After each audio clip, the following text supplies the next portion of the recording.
Sand. Or, I mean, time. Time flows on like the endless amount of sand in a desert wind. The desert. It can prove a hostile environment to those of us unfamiliar with its ways. But for those born in it, shaped by it, and molded by it, it can become a joyous, beautiful, and often breathtaking ecosystem to live in. A pity so many of us will live our entire lives without ever gazing upon its stalwart... What are you doing? What? What was that? What are you doing? Recording audio for this thing. You mean the documentary that I've been working on for like 6 months? Yes. What is this footage of the desert? I just found it on the internet somewhere. Okay. One, you don't even know what the documentary is about. True. It's actually about Egypt's revolution from Britain. Two, you illegally downloaded stock footage of the desert from the internet on my computer. National Geographic will never know. What the heck is wrong with you? Many things. Like, did you even read any of my emails that I sent you over the past months? Didn't realize you sent me emails. Do you never check your email?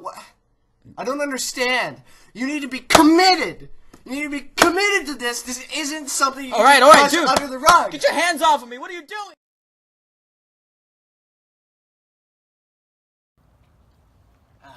What a beautiful day.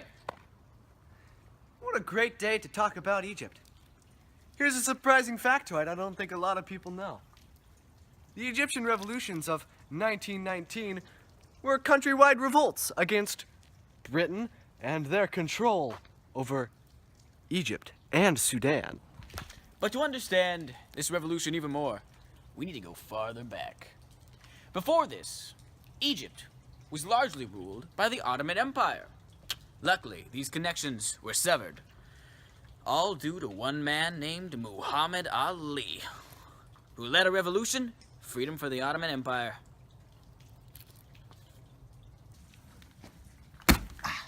And there began the roots of Egyptian nationalism.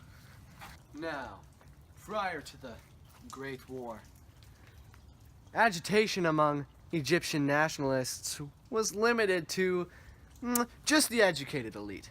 However, as World War I raged on into the background, dissatisfaction with British tyrannical rule grew ever more in the populace. During the war, Britain sent thousands of foreign troops into Egypt. They forced over 500,000 Egyptian people into labor camps, and then took the farms, animals, and their products, all for their own army. By the end, Egypt had had enough. After the First World War, a group of Egypt nationalists led by Saad Zaghloul requested from Head Commissioner Reginald Wingate that he swiftly terminate England's control over Egypt and Sudan. The British swiftly arrested Zaghloul and sent him and 2 other movement leaders to Malta. In the months following, several public disturbances occurred throughout Egypt, in which 800 Egyptian citizens were killed and villages burned to the ground. For several weeks until April, demonstrations and strikes led by students, workers, elites, rich people, the list is endless, became such a daily occurrence that normal life came to a halt. Britain decided to send Lord Milner to lead an investigative investigation on Egypt's demands. In his report, published in 1921, he stated that conditions in Egypt were not satisfactory and should be abandoned. The revolts in Egypt finally forced London to issue a unilateral declaration of Egyptian independence on February 22nd, 1922. Freedom!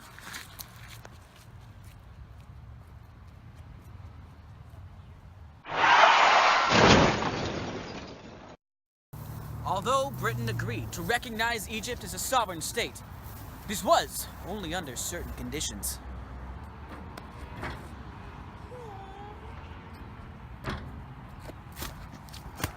One, the Britons would control British communications through Egypt.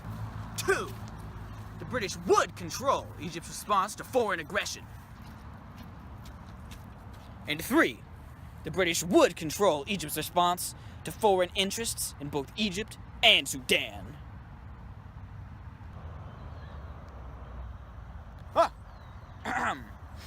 In 1924, Zahad Zaghloul was the very first democratically elected Prime Minister of Egypt, as we know it today. After this, Egypt would never be the same.